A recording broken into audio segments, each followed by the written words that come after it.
Hello again, everyone. Welcome to Washington Gun Law TV. I'm Washington Gun Law President William Kirk. Thanks for joining us. Coming to you yes, that's right, again, from Security Gun Club, Washington's premier indoor shooting facility right here in Woodinville, Washington, because yes, we are still transitioning to our new studio.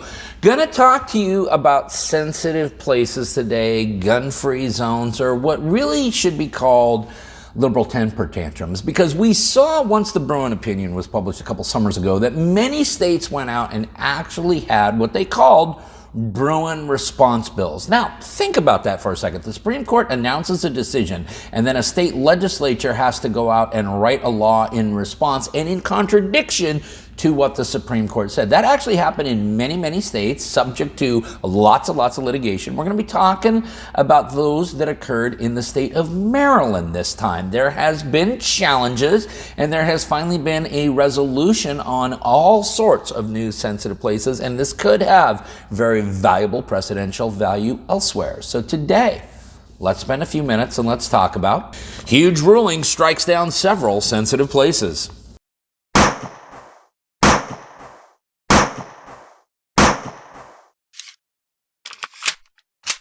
Okay, before we get going too far down the road we're going down, proud to announce that this video is being brought to you by Right to Bear. That's right, legal protection for self-protection. Listen, good lawyers aren't cheap, cheap lawyers aren't good. You're not truly prepared unless you have Right to Bear back you. You will always get an attorney-answered hotline, so you will always have a confidential phone call. There are no cap limits for either civil or criminal defense. This covers all forms of self-defense. So from a fist to a firearm, from a fat lip to a dead body, you are covered, and you will have some of the nation's most passionate 2A attorneys in your corner fighting for you. And right now, if you visit my friends at protectwithbear.com and you use the promo code WGL, you will receive 10% off. Listen, you need to protect yourself so that you can protect them. Visit my good friends at protectwithbear.com. Okay, America, the cases that we're talking about, the named case, if you just take a look at the caption, is Kipke v. Moore. You may know of this case from the title of Novotny v. Moore. That was a separate action. They were all eventually consolidated into one action. Kipke apparently gets pole position in the naming. This is some litigation, however. I would be remiss not to mention that this is litigation that was brought to us by our good friends at the Firearms Policy Coalition, as well as the Second Amendment Foundation, which means, of course, there will be links below in the description box so that you can show them some love.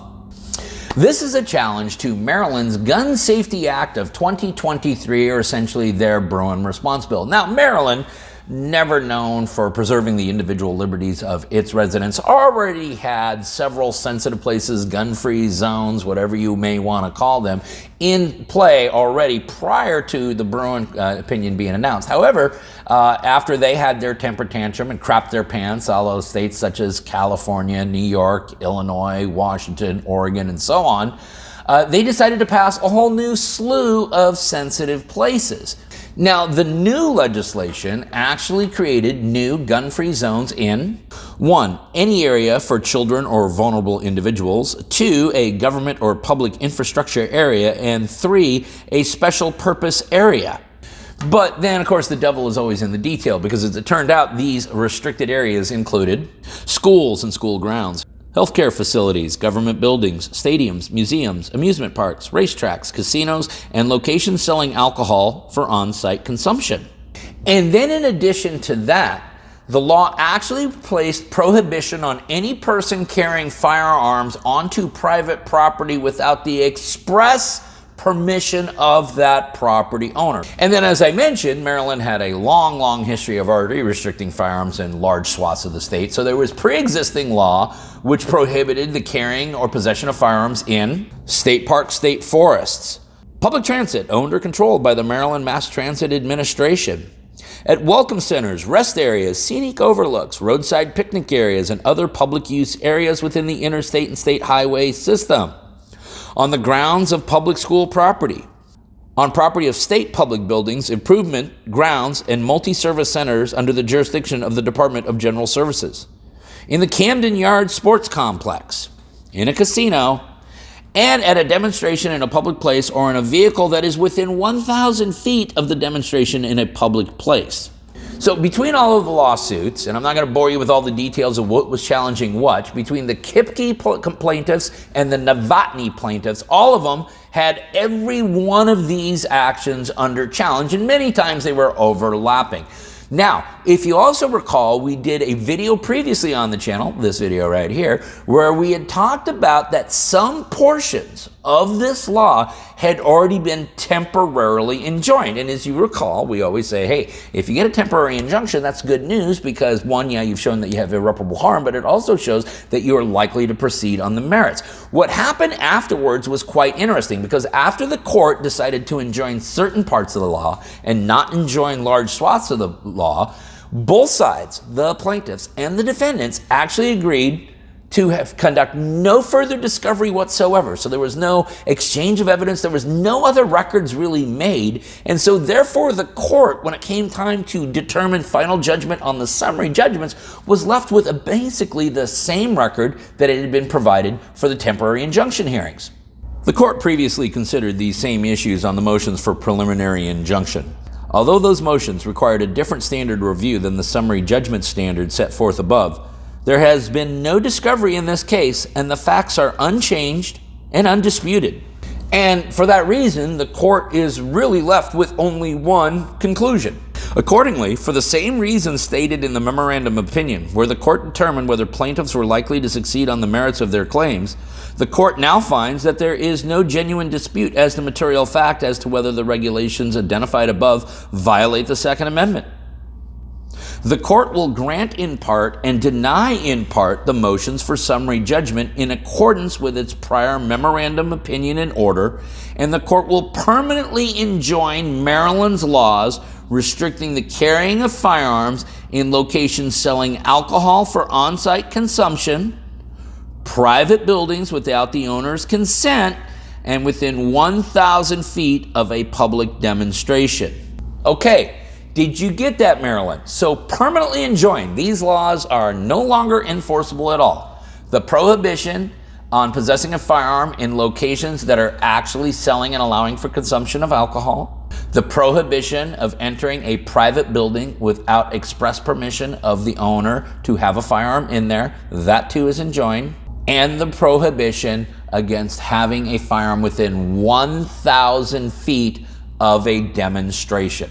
Now, there was no further discovery on this case, but as you can imagine, there were a lot of case laws, including that damn Rahimi case that came out, which meant there was all sorts of memorandums of supplemental authority that were submitted to the court. However, the court was not really persuaded by any of it, didn't believe that any of the more recent Supreme Court case law changed the complexion of this case in any way, shape, or form, as they ruled. The parties have filed several notices of supplementary authority since the court issued its memorandum opinion and order, but none of them change the court's decision or require the court to revisit its analysis.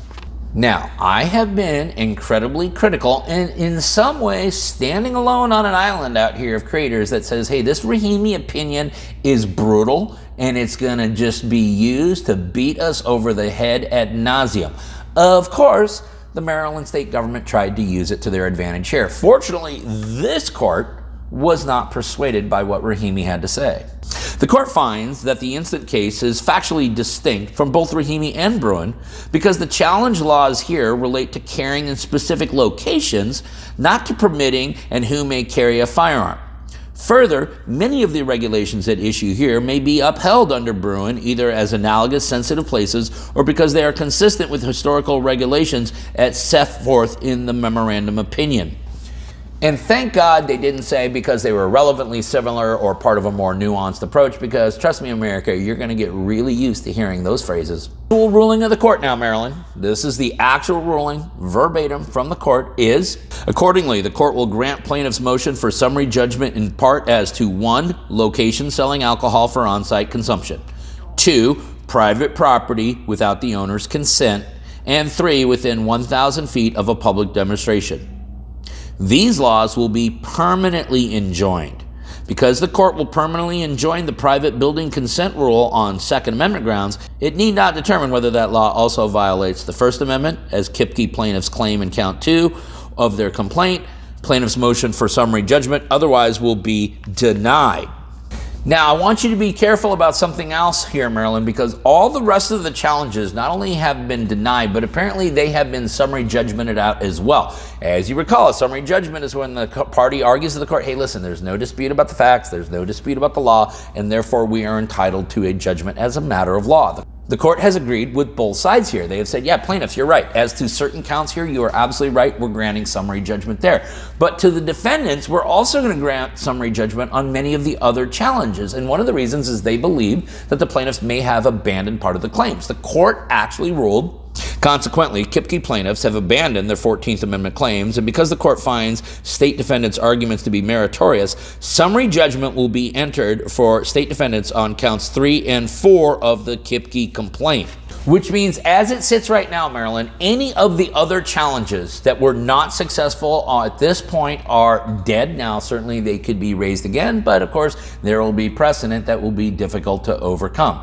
The named case is Kipke v. Moore. You may better know it as Novotny v. Moore. It is brought to us again by the good folks at the Firearms Policy Coalition, as well as the Second Amendment Foundation. Links to show love down below in the description box. We will also link up this ruling down below so that you can geek out on it for yourself. Maybe you got questions about this or something else related to what's left of our Second Amendment rights. If you do, you should know how to get a hold of us by now. If you don't, that's okay.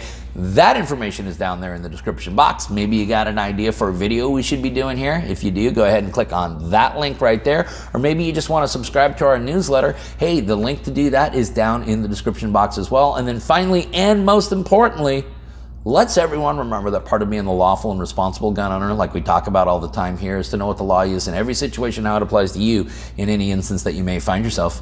Until next time, thanks for watching. Stay safe.